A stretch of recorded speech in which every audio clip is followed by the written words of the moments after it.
ज्ञान उधति अरु ज्ञान घन सदगुरु शंकर रू नमो नमो बहुबारही सकल सपूजन हो। भक्तगणों को तथा धर्म अनुरागियों को मेरा हार्दिक नमन।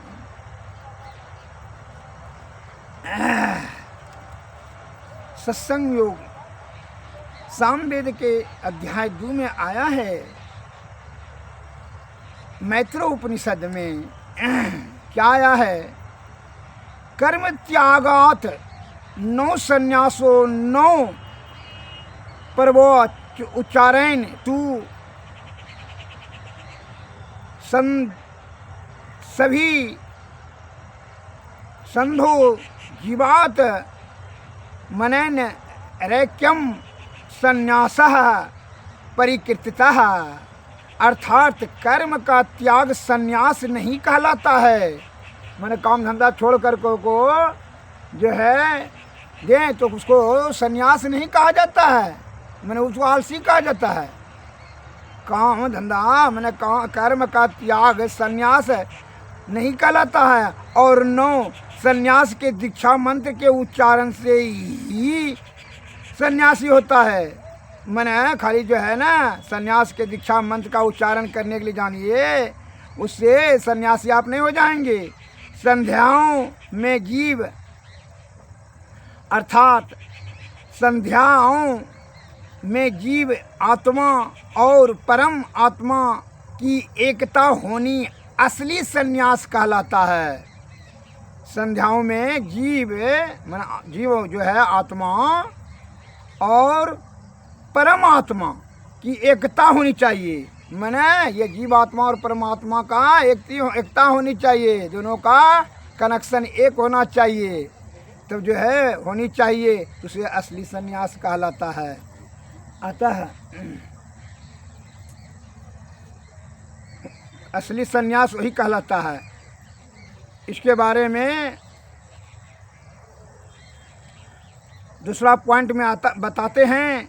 बमन आहरण तस्य भाति सर्वे सुनादु सु तस्य अधिकारः संन्यासे त्यक्ते अभिमानिनः। अर्थात सब प्रकार की कामना को बमन के समान, उल्टी के समान जो विचारता है, मैं सोचता है, जानता है, और जिसने देहाभिमान, देह का अभिमान छोड़ दिया है, उसी को का संन्यास में अधिकार है। ठेठ में जब सब प्रकार की कामना, सब प्रकार का इच्छा वो बमन के समान समझता है, उल्टी के समान समझता है, तो और जिसने देह अभिमान छोड़ दिया, देह का जो है बहुत मैं रूपवान हूँ, बड़ा बलवान, बड़ा गुणवान हूँ, बड़ा बुद्धिमान हूँ, इसका जो है अभिमान छोड़ दिया, उसी का संन्यास में अधिकार है, उसी का संन्यास में अधिकार है। अतः अभिमान का परित्याग करना चाहिए। और जो भी जरा भी अभिमान रहेगा, मोह रहेगा, तो वह सन्यास के अधिकारी नहीं है। और काम कर्म का त्याग करना तो वो आलसी है, उसको सन्यासी नहीं कहा जाएगा। अतः मैं एक उदाहरण दे करके आपको बताना चाहता हूँ कि उसके बारे में सुन लीजिए। एक राजा को अपने प्रभुता पर बड़ा अभिमान हो गया। एक दिन वह अपना बगीचा घूरने के लिए गया, तो वहाँ देखा कि बगीचा के किनारे पर जो है एक विधवा स्त्री की मकान थी, झोपड़ी। उसने कहा, उसने मन में विचार किया कि अगर यदि इसका जो है ना ये ज़मीन, इसका झोपड़ी ले लिया जाए, बगीचा मिला जाए, चौखुंडी अच्छा लगेगा देखने में। तो अभिमान से जाकर के राजा अपने प्रभुता के अभिमान में राजमद में आकर के क्या कहता है, ए और स्त्री महिला, ये तुम जो है ये जगह खाली कर दो, और जो पैसा लेना है राज खजाना से दे दिया जाएगा। कहा कि हुजूर हम कहाँ जाएंगे, हम विधवा स्त्री हैं, एक तो बेटा है, एक तो बेटी है, छोटा छोटा है, हम इसको लेकर कहाँ जाएंगे, हम तो मेहनत मजदूरी दिन भर करते हैं, ये झोपड़ी जो है डमखोला उमखोला छाड़ कर रहते हैं, तो हमारा पति जो है ख़त्म हो गया, अब हम क्या कर सकते हैं, हम कहाँ जा सकेंगे, क्या कर सकेंगे, कुछ नहीं कर सकेंगे। अतः हमको रहने दीजिए हुजूर, कृपा कर करके हमको कहीं मत भगाइए। हम नहीं जा सकते हैं, कहीं नहीं जा सकूँगी। को तुम नहीं मानेगी, नहीं मानेगा तो तुमको जो है तो जोर जबरदस्ती कहा कि वो जैसा आपका विचार हो। तो राजा ने जो है सिपाही को जो है ना इशारा दे दिया और जो है उसको उजड़वा दिया, उसको झोपड़ा चोपड़ी को उजड़वा दिया। कहा कि मालिक भागो जल्दी। वो छरिया लोटा लेकर के रोते हुए जो है दोनों बच्चा को लेकर के जा रही थी, बड़ा करुण भाव से रोते हुए जा रही थी। एक महात्मा जी से भेंट हो गया। महात्मा जी को बड़ा दया आया, उनके जो है रुदन सुन करके बड़ी अलाप विलाप करते हुए जब जा रही थी, तीनों बेटा बेटी तथा माँ जो है मथा पर हंडी बिछौना रख कर करके वो जा रही थी रोते हुए। दया के भाव से बस में आकर के महात्मा जी का क्या बात है। महात्मा जी से रोते हुए वो स्त्री बोली, देखिए न राजा साहब ने जो है हमको भगा दिया, जो है हम कहेंगे हम कहाँ जाएंगे, कहेंगे जहाँ जाओ जाना है जाओ जाओ, अब तो कहीं ठिकाना नहीं है। प्रभु महात्मा जी अब तो ईश्वरीय भगवान जाने जहाँ ले जाए। कहा चलो राजा साहब के पास। वो महात्मा जी ने वो स्त्री को बच्चा समेत लाए और महात्मा जी राजा साहब से भेंट किए। कहा आइए महात्मा जी, हाँ क्या बात है। महात्मा जी ने कहा राजन ये स्त्री को तो आप जो है जगह जमीन ले लिए और भगाइए दिए, लेकिन एक तो हमारा जो है अनुनय विनय है, जिससे कि एक बात मैं आपको बताना चाहता हूँ कि राज्य में आपका निंदा होना शुरू हो जाएगा, आपको अन्यायी राजा कहेगा। क्योंकि इसलिए कि यह जो है रोते हुए स्त्री जा रही थी, इसलिए जो प्रजागण आपका यह बात समाचार जाएगा राज्य में तो आपका निंदा होना शुरू किया, इसलिए अधर्म होगा और अधर्म से आपका धर्म छिन्न होकर करके आपको भीषण दुख में चले जाइएगा। तो इसके लिए क्या कर उपाय करके, इसके लिए उपाय हम आपको आप ही को जो है ना उपकार करने के लिए हम आए हैं। क्योंकि क्या उपाय बोलिए। कल का उपाय यही है कि आप जो है ना कुछ दिन नहीं देना चाहते हैं, देख करके क्या आप एक काम कीजिए, आप एक बोरा इसके ज़मीन से जो है एक बोरा मिट्टी आप अपने हाथ से दे दीजिए उठा करके। चलिए कल को चलिए, एक बोरा मिट्टी कौन बड़ा का बात। अभिमानी था, प्रभुता पाही काहि मद नहीं। अभिमान मदांध हो जाता है तो उसकी बुद्धि भी भ्रम में चली जाती है, सद्बुद्धि तो उसको दूर दूर तक नहीं रहता है। उनको अहंकार प्रिय हो जाता है, क्रोध और झूठी प्रशंसा उसको प्रिय होने लगता है। और लोभ तो उसका जो है लोभ और ईर्षा तो उसको पीछा तो तुरंत पकड़ लेता है, उसका साथी संगति है। तो क्या कहता है कि ठीक है चलिए एक बोरा मिट्टी, जब आप कहते हैं महात्मा होकर के तो हम चलिए आपका बात नहीं उठाएंगे। क्योंकि हाँ दे दीजिए जो कि पाप आपका नष्ट हो जाएगा। तो जो है एक बोरा मिट्टी जा कर के किया राजा साहब ने, और कहा कि राजा साहब आप अपने से उठा करके इनको मथाव दे दीजिए। तो राजा साहब ने कतनों कोशिश करे तो भारी बोरा मिट्टी नहीं उठा सका। कह नहीं इतना बड़ा कैसे उठे। क्योंकि जब आप एक बोरा मिट्टी नहीं उठा सकते हैं राजन, तो फिर इसका ज़मीन जो है कैसे उठा के वहाँ ले जाएंगे। मरने के बाद कैसे आप ले जाएंगे इसका ज़मीन, जब एक बोरा मिट्टी नहीं उठा। बड़ा जोर हंसा। क्योंकि राजा ने कहा कि महात्मा जी आप भी तो है पागल के तरफ बोलते हैं, ये कोई ले जाने की वस्तु है।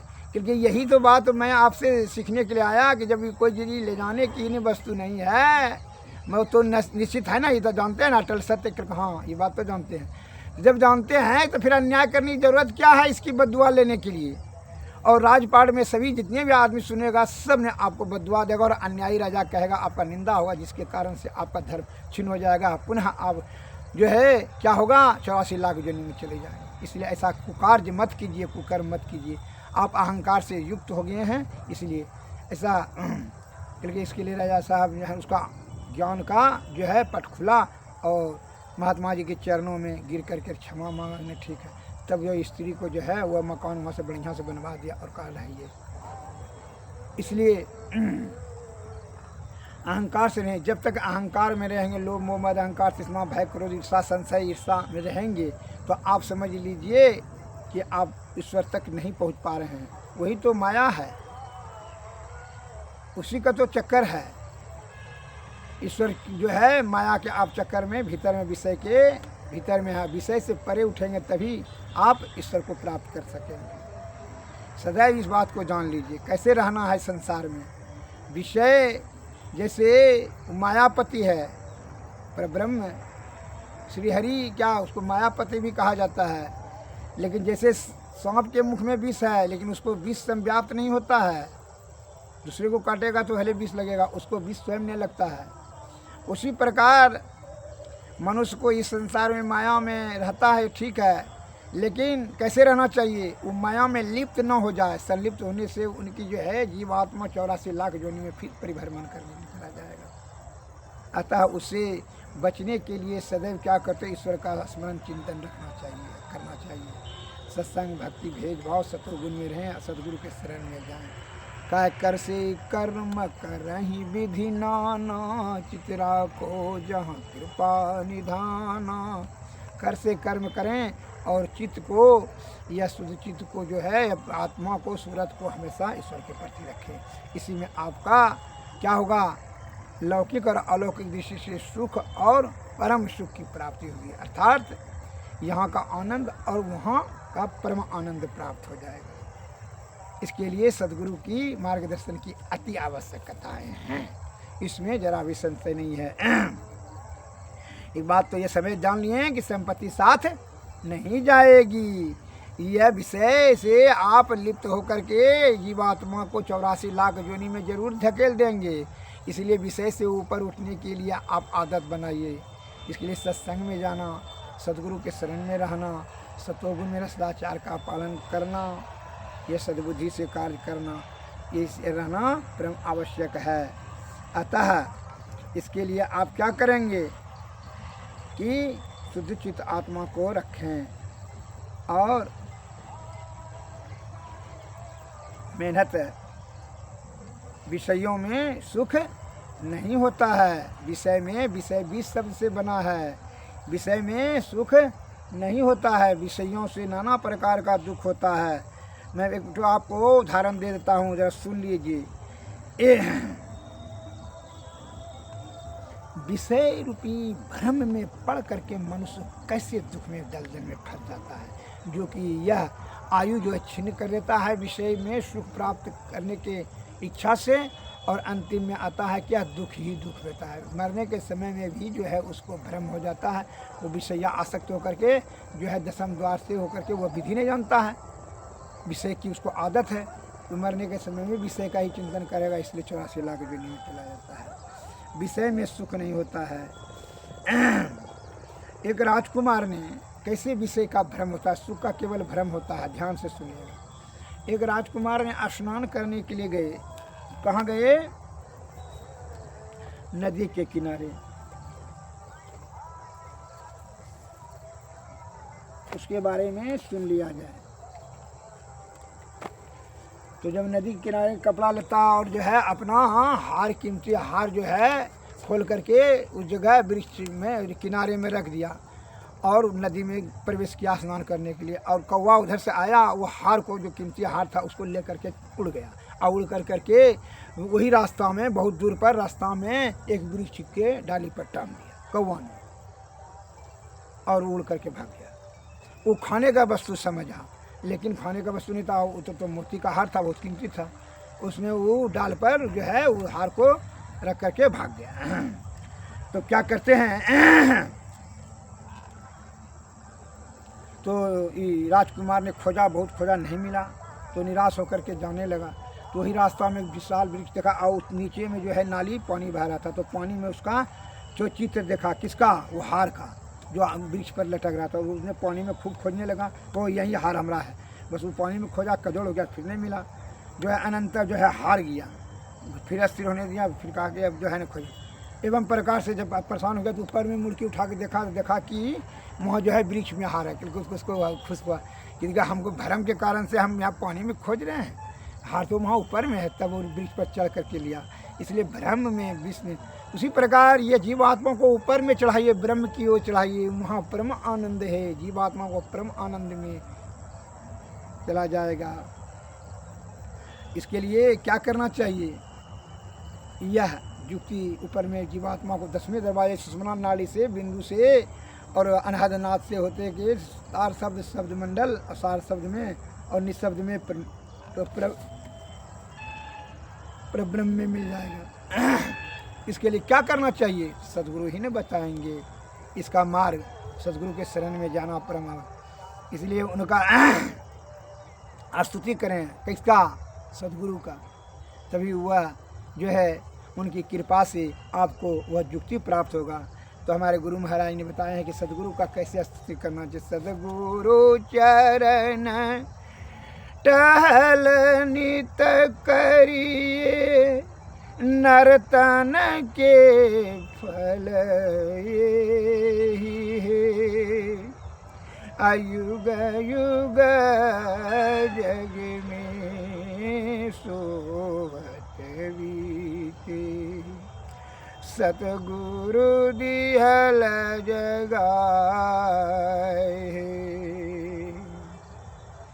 अंधरियाँ की सूझत रहे नाही, थे पड़े अंधय चेत है, करी कृपा गुरु वेद बताए, दृष्टि खुली मिटल चेत है, सतगुरु चरण टहल नित करिए, नर्तन के फल यही है,